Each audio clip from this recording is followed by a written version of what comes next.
cha Igbo kwenu Igbo kwezuonu. Aha m Nwoke Nwokolo. O nwere okwu m ji wee pụta, brothers and sisters, mma agụọ ya n'oyibo ka o wee do nkenke. Mana okwu na-agwa ndị be anyị, na-asịkwa ka ana m asị na mbido ka igirige ndụ ya yọsa gị n'ezinụlọ gị.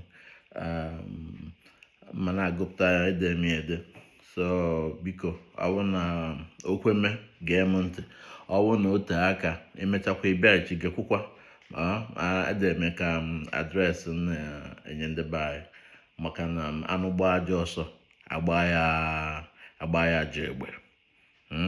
Biko geenụ m ntị, biko nke m kwutere werenụ, nke m ekwuteghị unu atụfuna m, tụwụrụ nke m ekwuteghị ma nabatanụ m. Ana m na-asị na ọ ya dị mma, nwoke kwuo, nwaanyị kwuo, oke ọha kwuo, ụmụazị kwuo, ya wụ na ọ ya dị mma. Matakwanụ na Igbo ahụ ndị a na-akwa anaghị abụ mgbe ọ na imewere ihe ọ na ị na-eme were ike were fọs na-asị onye Igbo mee ihe ahụ ihe ha nta ka ọ ghasara. Mana akọwa egeruo. Ndewo. So I will proceed and read in English. Apologies for I wish I could make this speech in Igbo, but because of speed, I usually talk very slow. So because of speed and to save the data, I would like to read out. Okay. My brothers and sisters, when we talk about the story of the Igbo nation, we often speak of our genius, our enterprise, our industry, our resilience and creativity, our smartness and wisdom, our bravery and courage. But we must speak of a pattern that has held us back, a pattern of marginalization, a pattern of exclusion, a pattern of minimization targeted at our Igbo-ness. These patterns have been reinforced over generations by administrations through systems that reward silence and punish boldness. Today, I want us to see that pattern not through politics, not even through religion, not even through cultural identification or emotion alone, but through behavioral science. I'm a behavioral scientist and applied behavior analyst, and I want to sort of frame the conversation through the lens of applied behavior analysis. Because if we understand how behavior works, we can redesign our environment and shape our future, shape a future that reinforces our collective greatness. Reframing the problem. Marginalization isn't only a political reality, it is a behavioral system. When people are denied fairness long enough, they learn certain behaviors. Withdrawal is one of them. Distrust, division, even learned helplessness. And when the environment punishes unity and rewards compliance, those patterns keep repeating. But here is the good news. Behavioral science teaches that what we can describe, we can always change. Every behavior, from apathy to innovation, follows certain laws, and those laws can be rewritten by this generation of Igbos. Step 1, functional analysis. This speaks to understanding the why. Before we react, we must analyze. When you're troubled by a behavior, before you change the behavior, conduct a functional analysis of that behavior. That will tell you the function. Okay? So it takes analysis. You're going to ask some important questions. What's reinforcing the behavior that hold us back? In the context of our ethnic group as Igbos, what types of behaviors have we reinforced and are holding us back? Is it comfort? Is it fear? Is it competition among ourselves? And what's punishing the behaviors that could lift us forward? What type of contingencies are punishing collaboration, unity, investment, and trust? amongst Igbos. We must study our social environment the same way a scientist studies the lab, not with blame, not with shaming, not with ridicule, not with cursing and abusing, but with clarity. Because once you know the function of a behavior, you can change its future. Step 2, reinforce what builds us. Every community gets more of what it rewards. If we reward only individual success, then we inadvertently strengthen isolation. If we celebrate only those who made it abroad, we teach our youth that success means leaving home. But when we reward teamwork and reward innovation and service, we shape a different reality. So let's begin to ask, how can our town unions, our churches, and diaspora associations create visible rewards for people who contribute to community progress? How can we make helping others as socially prestigious as being wealthy? How can we make any other thing that we want to see in Igbo land appear as rewarding as being wealthy? Because in behavioral terms, what we celebrate sustain. The reason wealth is so influential and attractive, apart from meeting basic needs, is because there is a communal celebration, there is a communal identification with and regard and honor for the wealthy. So what we celebrate, if we begin to celebrate unity and reward it, then we will sustain unity. Step 3, use rules that work. Many of our people act under stress, under rules, sayings, proverbs, traditions, beliefs. All of this guide behavior, right? Some rules empower, others limit. Some proverbs empower, some proverbs are problematic. We must replace disempowering rules. Every man for himself.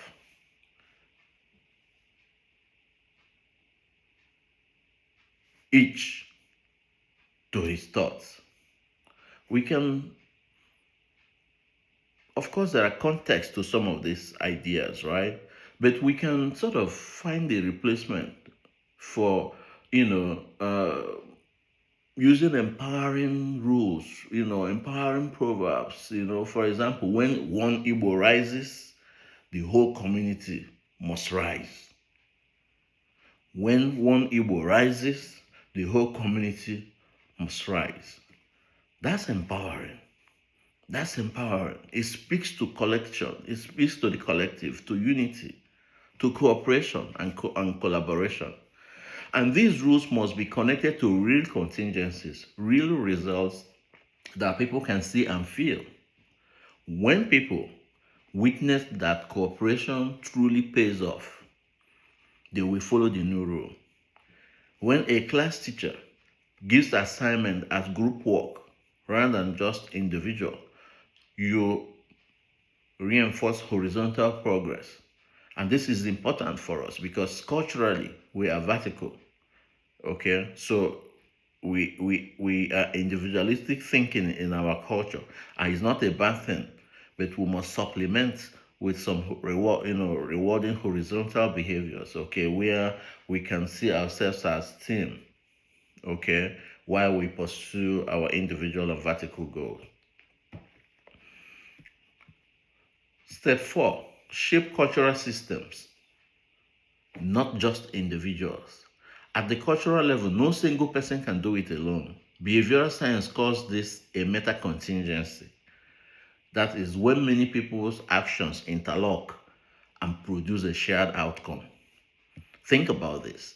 When our traders, our teachers, our engineers, doctors, psychologists, when they work towards one goal, say renewable energy or digital entrepreneurship, okay, or establishment of recreational facilities like gym and all of that, or towards regional security for Southeast, for example, our aggregate behavior produces cultural evolution. So let's define shared outcomes. More Igbo owned schools and hospitals in the Southeast, more export businesses from our homeland, more mentorship, you know, more mentorship pipelines connecting diaspora to home. Grateful to the internet, the inventors of internet technology, it has reduced the world to a global village. So let's create that opportunity for mentorship, professional mentorship, across different sectors. Okay, each of these is a cultural reinforcer, a reward for collective action. Okay, so if we were to reinforce character, we say, okay, let's look for welders who are people of character, who are trustworthy, who are honest, who are dependable, who keep to time. If they said they will be there at 2, they are there at 2. Okay, and in their billings, in their money behaviors, they are trustworthy. Then we can reinforce, we can connect such welders with welders in the diaspora so that they can provide some pipeline of mentorship and support and share ideas. Okay, but we will only be able to do that if people meet certain cutoff behavioral expectations. Okay, so we're going to sort of reward good character by connecting people who are ethical in their profession, in their practice. That way, we would make the Southeast the hub, where the hub for welding, for example, welding services, the best in the entire Africa, where you will get people who will be honest, best professionals, ethical professionals.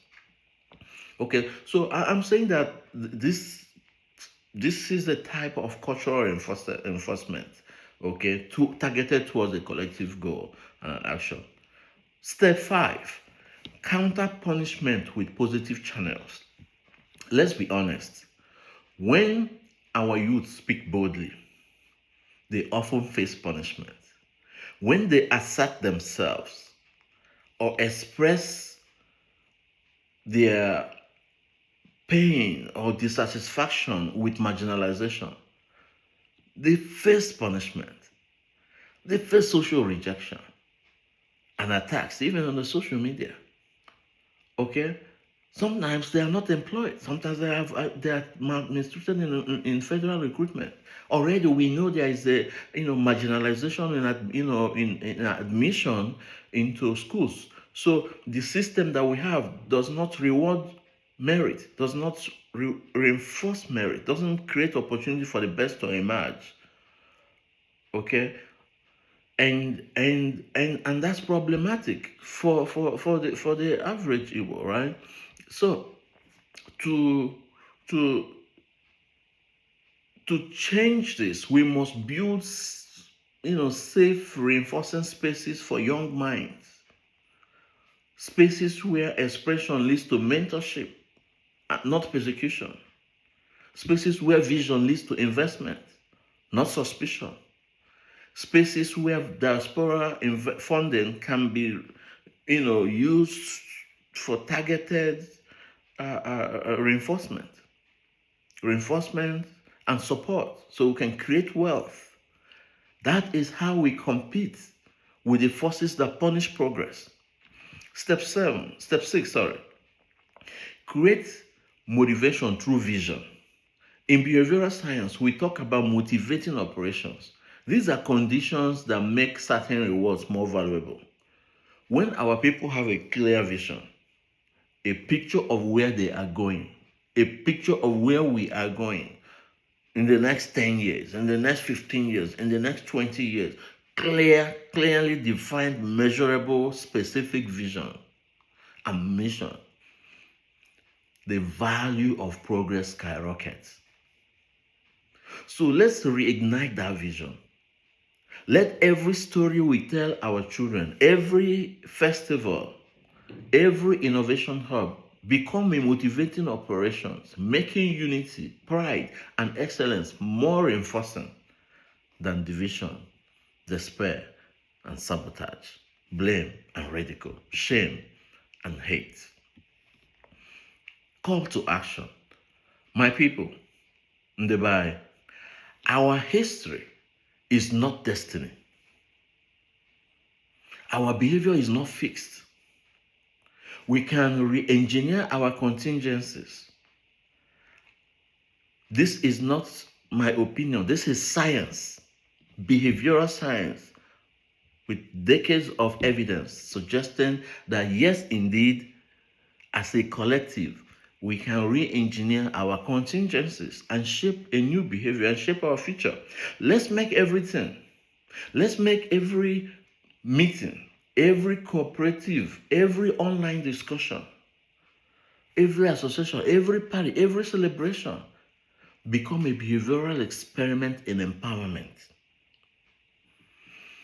where good ideas are reinforced, collaboration is celebrated, and results are measured in visible change. Marginalization is maintained by learned behavior. Marginalization is maintained by learned behavior. But liberation, true liberation, freedom, is maintained by reinforced success. In closing, I challenge every one of us today. Become a behavioral architect of Igbo. Shape our environments that reward unity, cooperation, collaboration, discipline, creativity, honesty, trust, and those kind of values. Turn our values into contingencies that cannot be ignored. And when the world studies the Igbo nation again, let it say, these are a people who turn science into strategy and strategy into freedom. To get at number 7, you may add 6 plus 1. You can also decide to add 4 and 3. You can decide to add 5 and 2.